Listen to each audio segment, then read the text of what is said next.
Welcome to the Walt Disney Archives. I see a few faces that I recognize. People, I think a couple of you have been here before, but welcome to the Walt Disney Archives. This is a very special place. We're the archive for the company worldwide, so it's everything to do with the Walt Disney Company. And I know this is a very tiny little office, and it doesn't look that grandiose, but I do have 7 warehouses where things are kept. So we do have a lot of material. It just isn't here in our reading room.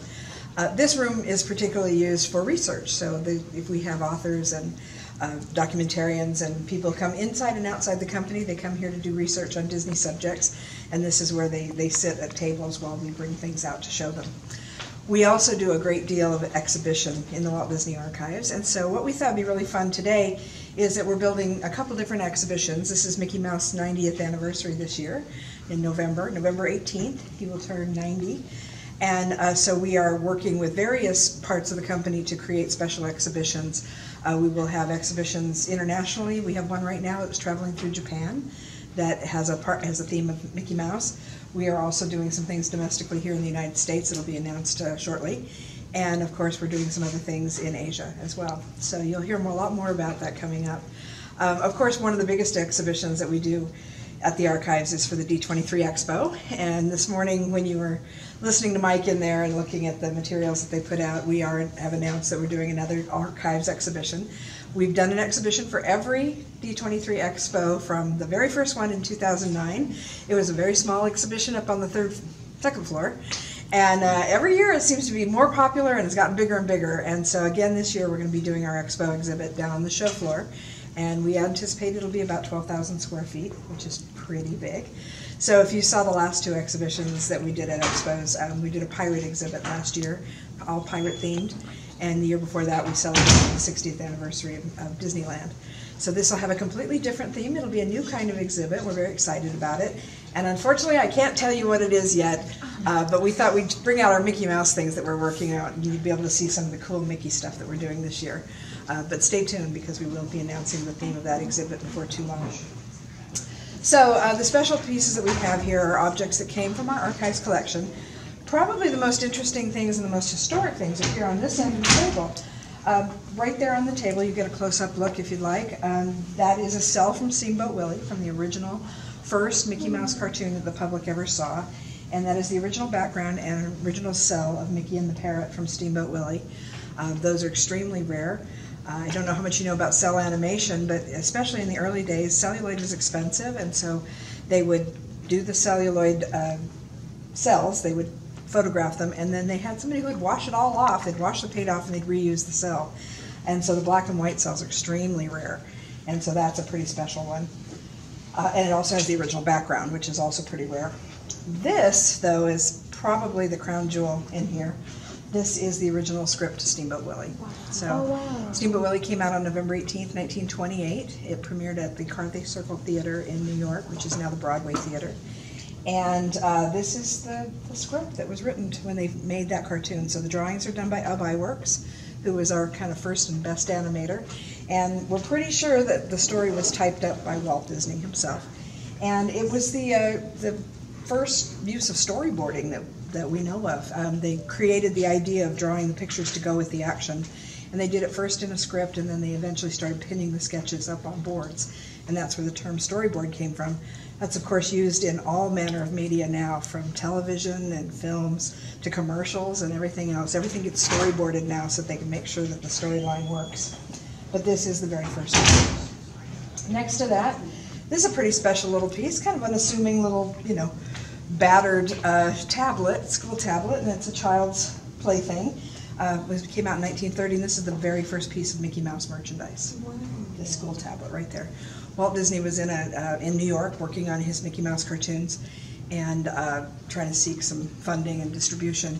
And he was in a hotel, and in the hotel lobby, a man came running up to him with $300 in his hand and said, I would like to have the rights to put Mickey Mouse on a school tablet. And Walt needed the money desperately, so he said, sure. And that's what happened. So that was the very, very first piece of Mickey Mouse merchandise. And so we have it here in the archives. And does he still own the rights? Oh no, he just bought it for that product. Okay. Mm-hmm. We do license Mickey Mouse all over the world now. We have since 1930. Some of the other really fun things, there's some first books published about Mickey Mouse. The first Disney book is this one right here, The Story of Mickey Mouse book, kind of imaginatively titled. These are wonderful. These are the first plush dolls of Mickey Mouse. These two up here were handmade and given to Walt by a woman named Charlotte Clark. Charlotte was a local woman who lived here in Burbank, and she loved Mickey. She loved the Mickey cartoons, and she was a seamstress, and so she thought it'd be really fun to make dolls of Mickey and Minnie. And so she made those and gave them to Walt, and he loved them. And so he said, you know what, I think we should make more dolls and sell them. And so he had her make more. So she eventually got to where she was making dolls like this. She was hand making all these dolls, and he set up shop for her over near the studio in the Los Feliz area. He rented a little house and got her some other seamstresses, and they hand made all these dolls. They sold thousands of them. And it got to the point where the demand was too high, so she ended up making a McCall's pattern that you could buy and make them yourself. And then after that, they actually got a licensee named Knickerbocker to start mass producing them. But really fun. If you see the Mickey Mouse themed member gift that we're giving out this year, there's a sample of, oh, Jeffrey's got one right here. Becky, did you mention the member gift? Oddly enough. That was right on time. Yeah. The Walt Disney Archives was well, most of the stuff in here came from the Walt Disney Archives collections. And so that little doll is represented in this box. And you can see here, there's the first page of the script there of Steamboat Willie. And then, let me see if I can find it here. Ah, yes. There's a reproduction of the packaging of the McCall's pattern that Charlotte Clark made, which is really fun. And so this is a real special piece. And those are the dolls that she made. Another couple of really interesting things. This is the first Mickey Mouse watch. Came out in 1933 from Ingersoll Watch. And actually, the watch saved the Ingersoll Company from bankruptcy. They were having a really hard time. It was during the Depression, and they made this watch for the 1933 World Fair in Chicago, and it sold so well that they were able to pull themselves out of bankruptcy. And Ingersoll is still they're still working today. The name has changed. It became U.S. Time, and then eventually Timex. And so it's the same company, and they still make watches, and you can still buy Mickey watches. Some really fun things. This little trike is really, really great. This is from the 30s. But these two pieces are from a little later. These are from the 50s. Interestingly enough, this is one of the very first Mickey Mouse ears. So you can see there aren't any ears on it. And I think the reason for that is that this was the first season of the Mickey Mouse Club. I think they actually took the ears off and put them on these for the second season. So we have one pair from that. So, but these are the very first Mickey Mouse ears. They just had the M the first season. And then they had the bullseye logo that is familiar from Mickey Mouse Club. But if you get up close and look at them, you can see they're handmade and hand-stitched. And I think it was just too much trouble to make the ears again, so they just took them off of those and put them on here. A really fun piece is this Engineer Mickey. Now, you've seen the Charlotte Clark dolls, which you could buy, and so they're very rare, but there's a lot of them out there. This one is one of a kind.